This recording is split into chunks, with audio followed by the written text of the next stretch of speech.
Queridos irmãos e irmãs, queridos filhos e filhas de Deus dispersos por todo o mundo, não começarei com as formalidades tradicionais que talvez vocês esperem. O momento que vivemos é grave demais para isso, e o Espírito Santo me impele a falar-lhes com simplicidade e urgência. Com o coração profundamente emocionado e humildemente agradecido, apresento-me diante de vocês neste dia abençoado, 11 de maio de 2025, apenas 3 dias após ter sido chamado a servir como sucessor de Pedro. O mundo olha para esta janela esperando grandes declarações, talvez pronunciamentos sobre doutrinas ou políticas eclesiásticas. Mas o que tenho para compartilhar hoje é muito mais simples e, ao mesmo tempo, infinitamente mais importante.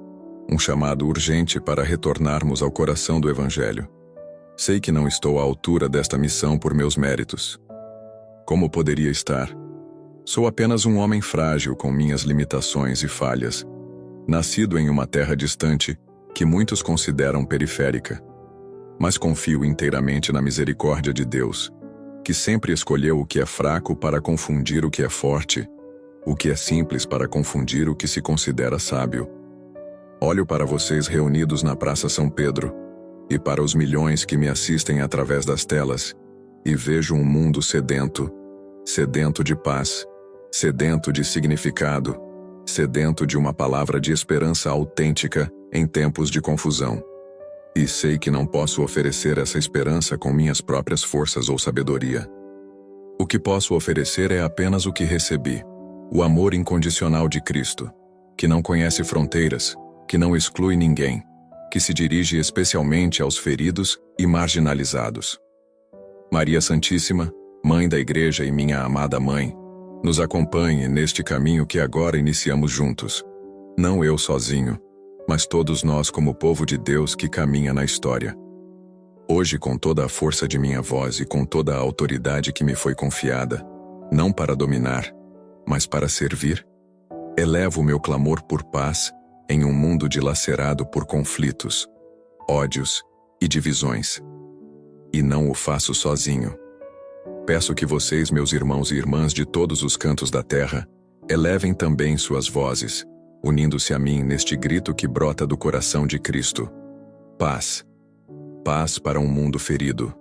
Imploro. Paz para a Ucrânia, onde o rugido dos canhões continua a silenciar as vozes das crianças. Paz para Gaza, onde o sofrimento atinge níveis que desafiam a compreensão humana. Paz para Israel e Palestina, terras santificadas pelos passos do próprio Príncipe da Paz, agora manchadas com o sangue de seus filhos. Paz para todas as nações feridas pela violência, cujos nomes talvez não apareçam nos noticiários, mas cujas lágrimas são igualmente preciosas aos olhos de Deus. Que cessem os tiros, que se calem os tambores de guerra, que finalmente possamos escutar o choro das crianças, não os gritos da destruição. Que os líderes do mundo escolham o diálogo em vez da vingança, a reconciliação em vez do poder. Falo diretamente a vocês, líderes de nações em conflito. Eu os encontrarei onde for necessário, me ajoelharei diante de vocês, se isso ajudar a abrir caminhos de diálogo. Não tenho agendas políticas ocultas, não represento interesses de potências mundiais. Represento apenas o Cristo crucificado, que chorou sobre Jerusalém porque ela não conheceu o caminho da paz. A cada líder que possui o poder de decisão sobre guerra e paz, pergunto com o coração de um pai: quando você se deitar esta noite, poderá olhar para a imagem de uma criança morta em um bombardeio e dizer sinceramente que fez tudo o que estava ao seu alcance para evitar esse sofrimento? A indústria de armamentos, que lucra com a morte, digo com clareza: o dinheiro manchado de sangue grita ao céu por justiça. Convertam suas fábricas de destruição em instrumentos de vida. O verdadeiro progresso da humanidade não se mede pela sofisticação de suas armas, mas pela capacidade de proteger os mais vulneráveis. Mas não podemos esperar apenas pelas decisões dos poderosos. A paz começa em cada coração, em cada família, em cada comunidade. Quando respondemos ao ódio com amor, à ofensa com perdão, à divisão com unidade, Estamos construindo a paz a partir das raízes. Em minha terra natal, o Peru, aprendi desde criança que a paz não é apenas a ausência de conflito, mas a presença ativa da justiça, do respeito mútuo, da fraternidade vivida concretamente. Nas comunidades indígenas de onde venho, a harmonia com os outros, com a natureza e com o divino formam uma única realidade indivisível. Trago esta sabedoria ancestral para o coração da Igreja Universal. Não podemos ter paz com Deus enquanto promovemos guerra contra nossos irmãos ou contra a criação que Ele nos confiou. O clamor por paz não é uma expressão de ingenuidade política. Sei bem que os conflitos têm raízes complexas, históricas, econômicas, étnicas. Mas sei também que nenhuma justificativa ideológica pode legitimar o massacre de inocentes.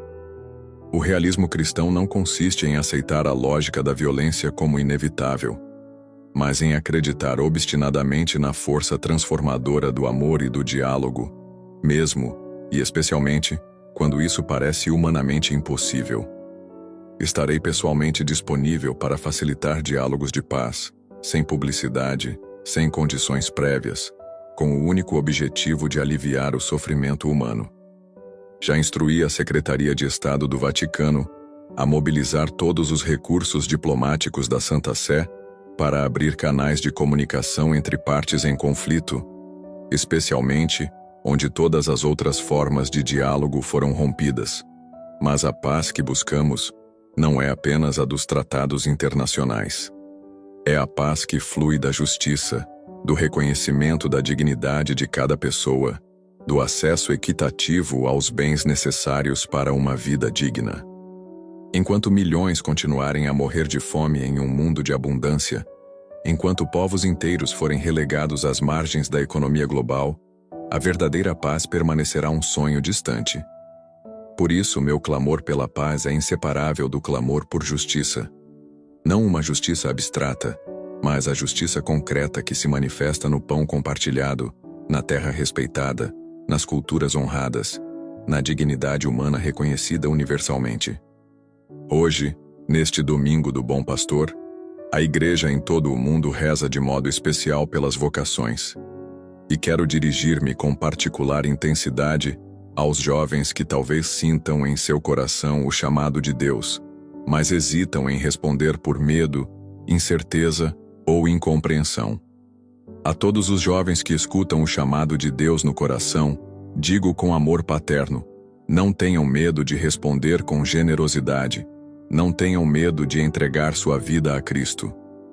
Não tenham medo de nadar contra a corrente em uma cultura que frequentemente valoriza o superficial, o provisório, o individualista. O mundo nunca precisou tanto de testemunhos autênticos de fé, coragem e serviço. Não precisamos de cristãos mornos ou de meio período. Não precisamos de seguidores de Jesus que se escondem por medo da ridicularização ou da rejeição. Precisamos de homens e mulheres enamorados de Cristo, apaixonados pela humanidade, dispostos a gastar sua vida no serviço aos mais pequeninos. Mas quero ser muito claro sobre o tipo de vocação que a Igreja e o mundo necessitam hoje. Homens e mulheres que amam mais do que julgam, que servem mais do que exigem.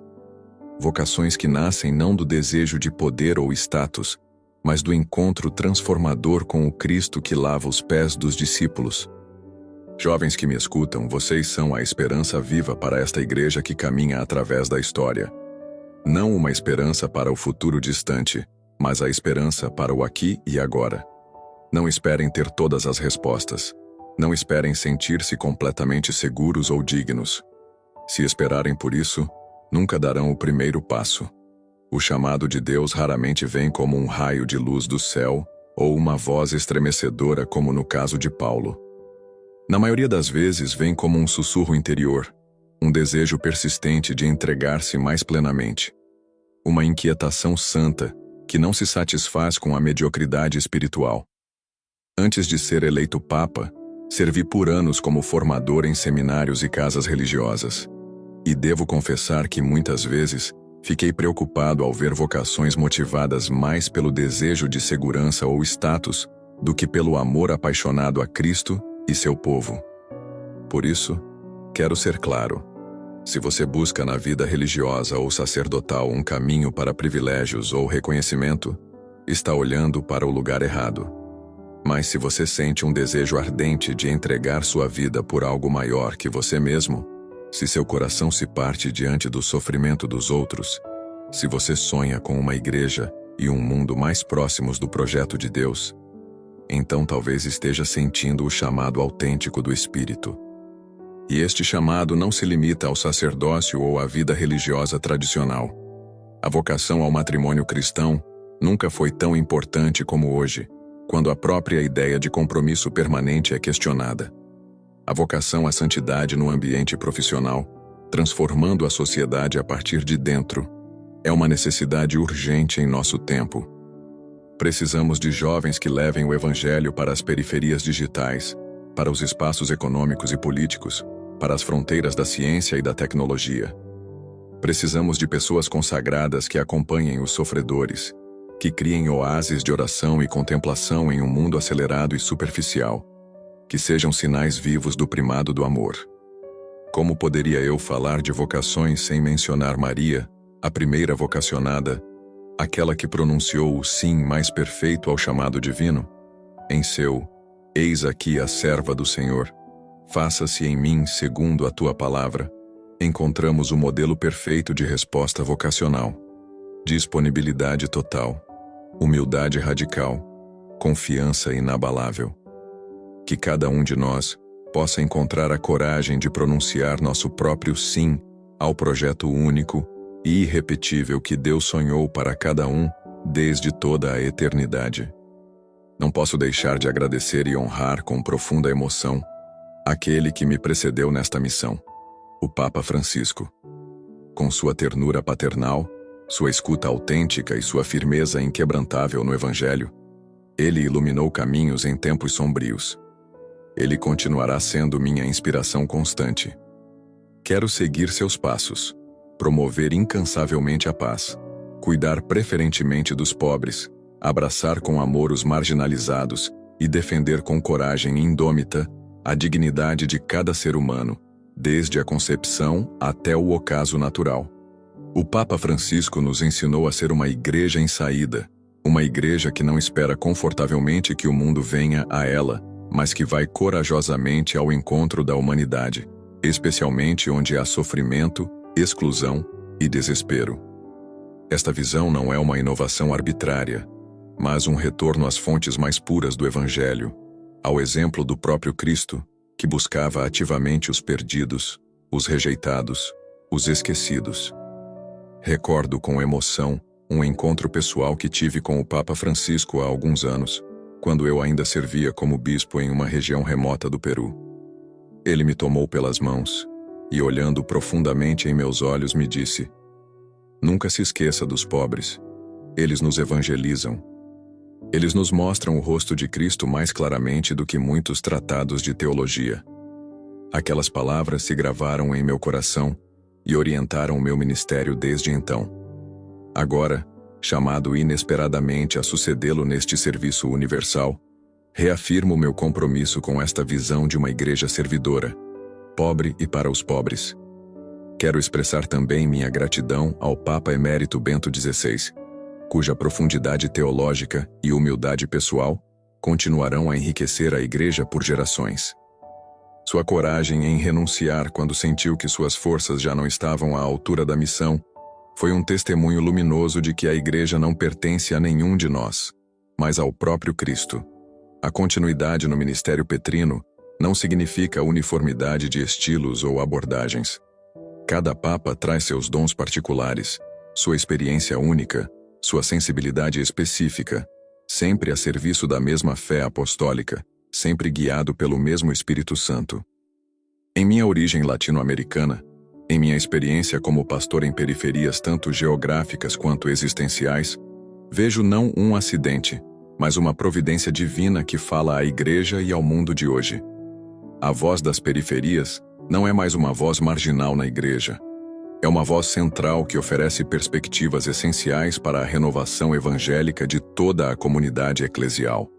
Quero deixar claro, no entanto, que não sou um homem de facção ou partido dentro da igreja. Não me identifico com rótulos como conservador ou progressista, que importam categorias políticas seculares para a vida eclesial. Minha única ideologia é o Evangelho de Jesus Cristo.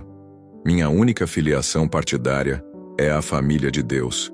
Por isso, convido todos, aqueles que talvez tenham se sentido marginalizados nos últimos anos e aqueles que temem ser marginalizados agora, a deixarem de lado suspeitas e preconceitos.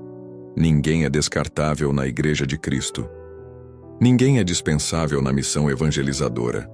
Precisamos de todas as sensibilidades, de todos os carismas, de todas as vozes em harmonia polifônica para anunciar o Evangelho em sua plenitude. A unidade que buscamos não é uniformidade estéril, mas comunhão na diversidade, onde cada membro do corpo de Cristo é valorizado precisamente em sua particularidade, em seu dom único e insubstituível. Saúdo com carinho paternal os peregrinos aqui presentes, da Espanha, berço de tantos santos que renovaram a Igreja em tempos de crise, de Malta, terra que acolheu Paulo náufrago e que nos ensina a hospitalidade cristã, do Panamá, ponte entre continentes e culturas, do querido povo do Texas, com sua fé vibrante e seu espírito generoso, e de tantas outras nações representadas hoje nesta praça e unidas espiritualmente a nós, através dos meios de comunicação. Venho de uma terra missionária, o Peru, onde a fé católica se entrelaçou com culturas ancestrais para criar expressões únicas de devoção e espiritualidade. Trago comigo esse espírito, de uma igreja que vai ao encontro das realidades humanas concretas, que escuta antes de falar, que consola antes de julgar. Nós, latino-americanos, aprendemos através de séculos de experiência que a fé não é um conjunto abstrato de doutrinas, mas uma relação viva com o Deus vivo que se manifesta na história e na cultura dos povos. Aprendemos que a inculturação do Evangelho não é uma concessão pastoral opcional, mas uma exigência intrínseca da encarnação do Verbo. Quando Cristo assumiu nossa humanidade, Ele a assumiu completamente, com todas as suas dimensões culturais, linguísticas, históricas. Por isso, uma fé que não dialoga com as culturas, que não se encarna nas realidades concretas dos povos, permanece uma abstração estéril. O cristianismo não é uma religião ocidental que deve ser imposta a outras culturas. É uma revelação divina destinada a todas as culturas, capaz de encarnar-se em cada uma delas, purificando o que precisa ser purificado e elevando o que já reflete a verdade, a bondade e a beleza divinas. Esta compreensão da universalidade do Evangelho guiará meu pontificado. Não buscaremos uma globalização homogeneizante que apaga as diferenças legítimas, mas uma comunhão católica autêntica, onde cada igreja local, cada cultura, cada carisma, contribui com sua riqueza particular para o bem de todo o corpo de Cristo. As comunidades indígenas da Amazônia, com sua sabedoria sobre a interconexão de toda a criação, as antigas igrejas orientais, com sua liturgia sublime e sua teologia mística, as jovens igrejas da África, com sua vitalidade e sentido comunitário, as comunidades cristãs da Ásia, com seu testemunho de fé em contextos minoritários, todos têm contribuições essenciais para a única Igreja de Cristo. Somos verdadeiramente católicos, universais, não quando impomos um modelo único vindo de um centro geográfico ou cultural, mas quando permitimos que o mesmo Espírito Santo se expresse na maravilhosa diversidade da família humana. Por isso, meu pontificado buscará fomentar este intercâmbio de dons entre as igrejas locais, esta circularidade virtuosa, onde ninguém é apenas doador ou apenas receptor, onde todos têm algo a oferecer e algo a aprender. Ao mesmo tempo, reafirmo com clareza que esta catolicidade autêntica está sempre enraizada na mesma fé apostólica, nos mesmos sacramentos, na mesma comunhão hierárquica centrada na sé de Pedro. Nossa diversidade legítima nunca deve comprometer a unidade essencial do corpo de Cristo. Queridos irmãos e irmãs, ao concluir esta minha primeira mensagem como pastor da Igreja Universal, peço humildemente que rezem por mim, para que eu seja um pastor segundo o coração de Cristo, não segundo meus próprios planos ou ambições, não segundo as expectativas do mundo, mas segundo o modelo do bom pastor que dá a vida pelas ovelhas. E peço também algo mais: que todos vocês, onde quer que estejam, sejam portadores ativos de paz. Comecem hoje. Comecem onde estiverem. Na família dividida, no local de trabalho hostil, na comunidade polarizada, nas redes sociais tóxicas. Sejam aquela presença que desativa o ódio, que constrói pontes, que humaniza o que foi desumanizado. Não esperem grandes ocasiões ou palcos importantes. A santidade cotidiana, vivida nos pequenos gestos de amor, é o caminho mais seguro para transformar o mundo. Que a luz do Cristo ressuscitado guie nossos passos nesta peregrinação terrena. Que o amor vença o medo que nos paralisa e nos fecha em nós mesmos. Que a fé sustente nossa esperança mesmo nos momentos mais sombrios da história pessoal e coletiva. Confio meu ministério petrino a Maria, mãe da Igreja e estrela da nova evangelização. Que ela, que guardava todas as coisas em seu coração, nos ensine a escutar a palavra e a colocá-la em prática com fidelidade criativa. Regina Caeli Laetari, aleluia. Rainha do céu, alegrai-vos, aleluia. Porque aquele que merecestes trazer em vosso seio, aleluia, ressuscitou como disse, aleluia. Rogai a Deus por nós, aleluia.